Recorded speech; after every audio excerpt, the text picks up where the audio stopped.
Hello guys, നമ്മൾ വന്നിരിക്കുന്നവരാണ് ഗുരുവായൂർ ഏകാദശിയായിട്ട് തിരുവില്യാമല ശ്രീരാമക്ഷേത്രത്തിലേക്കാണ്. ഇന്നിവിടെ ഭയങ്കര പ്രത്യേകതയുള്ളൊരു ദിവസമാണ്. ഇവിടുത്തെ പ്രധാന ആചാരം എന്ന് പറയുന്നത് പുനർജനി നൂലിലാണ്. പുനർജനി നൂലിൽ എന്ന് വെച്ചാൽ പാപങ്ങളെല്ലാം തീരുമെന്നാണ് വിശ്വാസം. അപ്പോൾ ഇവിടെ അതിൻ്റെ പരിപാടികളാണ് അമ്പലത്തിൽ നടക്കുന്നത്. അതിനുശേഷം പുനർജനി നൂലിലും ഒരുപാട് പരിപാടികളുണ്ട്. ഞാൻ എക്സൈറ്റ്മെൻ്റ് ആണ്. അപ്പോൾ നിങ്ങൾ എന്തായാലും കൂടെക്ക് കട്ടയ്ക്ക് സപ്പോർട്ട് ചെയ്യണം. അപ്പോൾ നമുക്ക് ഉള്ളിലത്തെ പരിപാടി കാണുമ്പോൾ തിരുവില്യാമലയിൽ സ്ഥിതി ചെയ്യുന്ന ഈ ക്ഷേത്രത്തിൻ്റെ നാമം എന്ന് പറയുന്നത് വില്ലോദ്രിനാഥ ക്ഷേത്രം എന്നാണ് അറിയപ്പെടുന്നത്.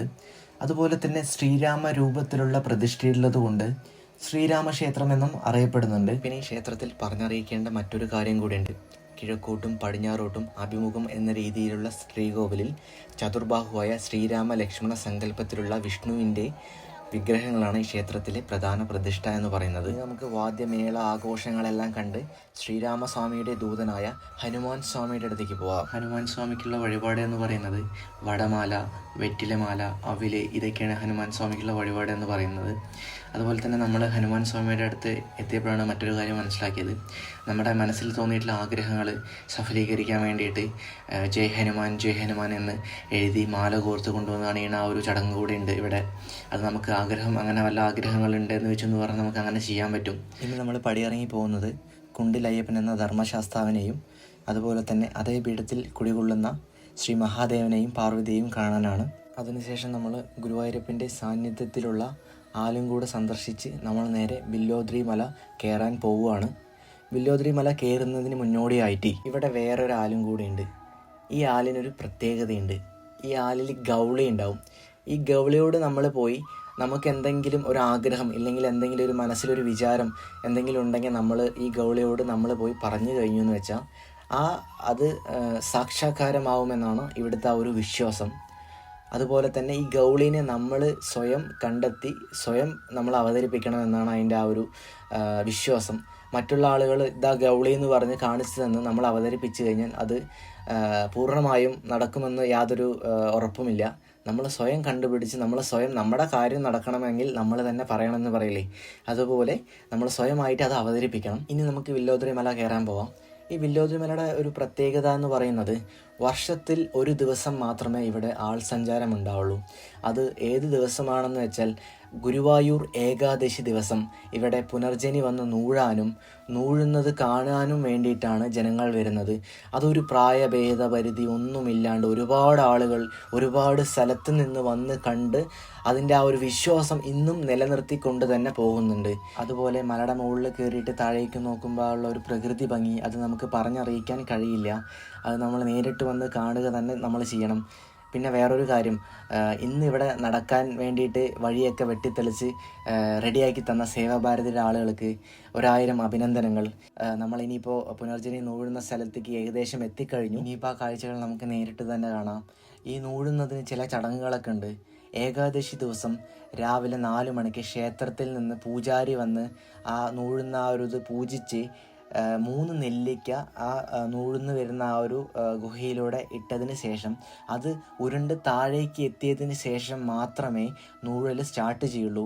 അത് ഉരുണ്ട് താഴത്ത് എത്തിയതോടുകൂടി അതിൻ്റെ ഉള്ളിലുള്ള ഇഴജന്തുക്കളും മറ്റു ജീവികളും എല്ലാം അത് വഴിമാറിപ്പോവും എന്ന് തന്നെയാണ് ആ ഒരു വിശ്വാസം തന്നെയാണ് നമ്മുടെ ഉള്ളിലുള്ളത്.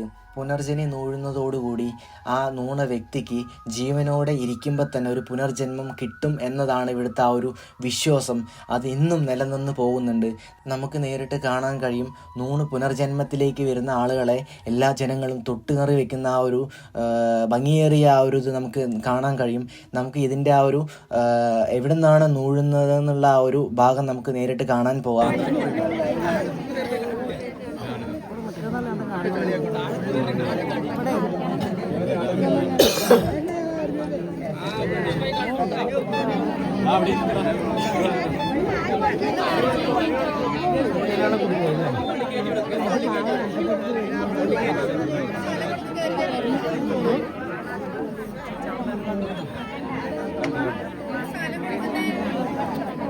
അതുപോലെ തന്നെ നിങ്ങൾക്ക് ഈ ഒരു വീഡിയോ കണ്ടിട്ട് പുനർജനി നൂഴണമെന്നുള്ള ഒരു ആഗ്രഹം നിങ്ങളുടെ മനസ്സിലോട്ട് വരികയാണെങ്കിൽ എല്ലാ വർഷവും ഗുരുവായൂർ ഏകാദശി ദിവസം ഇവിടെ പുനർജനി നൂഴും.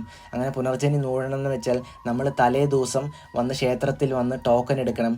ടോക്കൺ എടുക്കാൻ വരുമ്പോൾ നമ്മൾ ആധാർ കാർഡ് മറക്കാണ്ട് കൊണ്ടുവന്നാലേ നമുക്ക് ആ ഒരു ടോക്കൺ നമുക്ക് കിട്ടുള്ളൂ. എങ്കിൽ മാത്രമേ നമുക്ക് നൂഴാൻ സാധിക്കുള്ളൂ. ഇനി നമുക്ക് പുനർജനി നൂഴുന്ന ആ ഒരു ഭാഗത്തേക്ക് പോകാം. അവിടെ എത്ര തിരക്കുണ്ട്, എന്താണ്, എങ്ങനെയാണെന്നുള്ള കാര്യങ്ങളൊക്കെ നമുക്കൊന്ന് ജസ്റ്റ് പോയി നോക്കാം. പുനർജനി നൂഴുന്ന ദിക്കിലേക്ക് കുറച്ച് നടക്കാനുണ്ട്. ഒരു 100 to 150 മീറ്റർ നടക്കാനുള്ളൂ. അപ്പോൾ നമുക്ക് അവിടെ പോയതിന് ശേഷമുള്ള ആ ഒരു തിരക്കാണ് കാണുന്നത്. ഒരുപാട് ഭക്തജനങ്ങൾ നൂഴുന്നതിന് വേണ്ടി രാവിലെ 5 മണിക്ക് വന്ന് വരി നിൽക്കാൻ തുടങ്ങിയതാണ്. ഓരോരുത്തരായിട്ടാണ് ഇതിൽ നൂഴുക. ഓരോരുത്തരുടെ പിന്നാലെ ഓരോരുത്തരെന്ന് പറഞ്ഞ രീതിയിലേക്കാണ് നൂഴുന്നത്. ഏകദേശം 2 വർഷം മുമ്പ് ഞാനും ഈ ഒരു പുനർജനി നൂണ് വന്ന ഒരാൾ തന്നെയാണ്. അതുകൊണ്ട് തന്നെ ആവാം ഇതിനെപ്പറ്റി പറയുമ്പോൾ 100 നാവാണ് എനിക്ക്. കാര്യം അത് അനുഭവിച്ച് പുനർജന്മത്തിലേക്ക് വന്നൊരു വ്യക്തി തന്നെയാണ് ഞാനും. അതുപോലെ ആ നൂഴുന്ന ആ ഒരു കാഴ്ച കാണുന്നതിന് വേണ്ടിയിട്ട് ഒരുപാട് ജനങ്ങൾ ഇവിടെയും വന്നിട്ടുണ്ട്. ആ നൂഴുന്ന ഭാഗത്ത് ഒരു വിളക്ക് തെളിയിച്ചിട്ടുണ്ട്. ആ വിളക്ക് വന്ന് തൊഴുതിട്ട് പോകാൻ വേണ്ടിയിട്ടാണ് ആ ജനങ്ങൾ വരുന്നത്. ഇനി നമുക്ക് മുകളിലേക്ക് പോയിട്ട് പാപനാശിനി തീർത്ഥം എന്ന ഒരു ഇതിലേക്ക് പോവാം. ഈ പാപനാശിനി തീർത്ഥത്തിൽ പോയിട്ട് നമ്മൾ അവിടേക്ക് പോകുമ്പോൾ കുറച്ച് ബുദ്ധിമുട്ടാണ്. വയസ്സായ ആളുകൾക്കൊന്നും അത്ര പോകാൻ പറ്റിയ ഒരു ഭാഗമല്ല. എന്താണെന്ന് വെച്ചാൽ മലയുടെ സൈഡ് ഭാഗത്തിൽ ഇങ്ങനെ പിടിച്ച് പോകണം. അവിടെ പോയതിന് ശേഷം അവിടെ പോയിട്ട് ഒരു കുറച്ച് വെള്ളം നമ്മളൊന്ന് തലയിലേക്ക് തെളിച്ച് കഴിഞ്ഞെന്ന് വെച്ചെന്ന് പറഞ്ഞാൽ അതിൻ്റെ ആ ഒരു ഐശ്വര്യം നമുക്ക് കിട്ടും. ചില ആളുകൾ അതൊരു ബോട്ടിലിൽ വന്ന് നിറച്ചിട്ട് വീട്ടിൽ കൊണ്ടുപോയിട്ട് പുണ്യമായിട്ട് തെളിക്കുന്നുണ്ട്. അതിൻ്റെ ആ ഒരു ഐശ്വര്യം വേറെ തന്നെയാണ്. ഒരുപാട് ആളുകൾ ഇതൊന്നും അറിയാത്ത ആളുകളുണ്ട്. ഇവിടെ വന്ന് പുനർജനി മാത്രം കണ്ടിട്ട് പോയിട്ട് ഇത്ര കാലം വരെ ഈ ഒരു പാപനാശിനി തീർത്ഥം എന്ന് പറഞ്ഞിട്ടുള്ള ഈ ഒരു ഭാഗമൊന്നും അറിയാത്ത ആളുകളുണ്ട്. അപ്പോൾ അവരിലേക്ക് എത്തിക്കാൻ വേണ്ടിയിട്ടാണ് ഈ ഒരു വീഡിയോ ചെയ്യുന്നത്. അതുപോലെ തന്നെ നമ്മൾ ഇവിടെ വന്നപ്പോൾ പരിചയപ്പെടാൻ പറ്റിയിട്ടുള്ള കുറച്ച് അമ്മമാരുണ്ട്. അവരുടെ ആ ഒരു മനസ്സെന്ന് പറയുമ്പോൾ നമുക്ക് മനസ്സിലേക്ക് ഉള്ളിലേക്ക് തട്ടുക തന്നെ ചെയ്തു. മക്കളെ, ഇപ്പം നിങ്ങൾ ഈ ചെയ്യണതും ഈ വരുന്നതും കണ്ടതും കേട്ടതും മാത്രമേ നമുക്ക് കിട്ടുള്ളൂ. അപ്പോൾ നിങ്ങൾ ജീവിതം സന്തോഷത്തോടു കൂടി അടിച്ചു പൊളിച്ച് ജീവിക്കും മക്കളെ എന്ന് പറഞ്ഞിട്ടുള്ള ആ ഒരു സപ്പോർട്ട് ഞങ്ങൾക്ക് തന്നു. അത് കേട്ടപ്പോൾ തന്നെ ഞങ്ങളുടെ മനസ്സ് നിറഞ്ഞു ശരിക്കും. അപ്പോൾ അവരെ കണ്ടുമുട്ടിയതിൽ വളരെ സന്തോഷവാനായിരിക്കുകയാണ് ഞാൻ ശരിക്കും. അതുപോലെ തന്നെ പറഞ്ഞറിയിക്കേണ്ട മറ്റൊരു കാര്യം കൂടിയുണ്ട്. മല കയറി വരുന്ന ജനങ്ങൾക്കും ഏകാദശി നൂറ്റി വരുന്ന ജനങ്ങൾക്കും വേണ്ടിയിട്ട് സേവാഭാരതിയുടെ ആളുകൾ ഇവിടെ ഭക്ഷണം ഒരുക്കിക്കൊണ്ടേയിരിക്കുകയാണ്. ഭക്ഷണം കഴിയുന്തോറും വീണ്ടും പാകം ചെയ്തുകൊണ്ടേയിരിക്കുകയാണ്. എത്ര ജനങ്ങൾ വരും അവർക്ക് എല്ലാവർക്കും കൊടുക്കണം എന്നുള്ള ആ ഒരു പുണ്യപ്രവൃത്തിക്ക് വേണ്ടിയിട്ടാണ് അവർ അത് ചെയ്തുകൊണ്ടിരിക്കുന്നത്. അപ്പോൾ ഈ വീഡിയോ ഇത്രയേ ഉള്ളൂ. എല്ലാവരും നന്നായി സപ്പോർട്ട് ചെയ്യുക, സബ്സ്ക്രൈബ് ചെയ്യുക.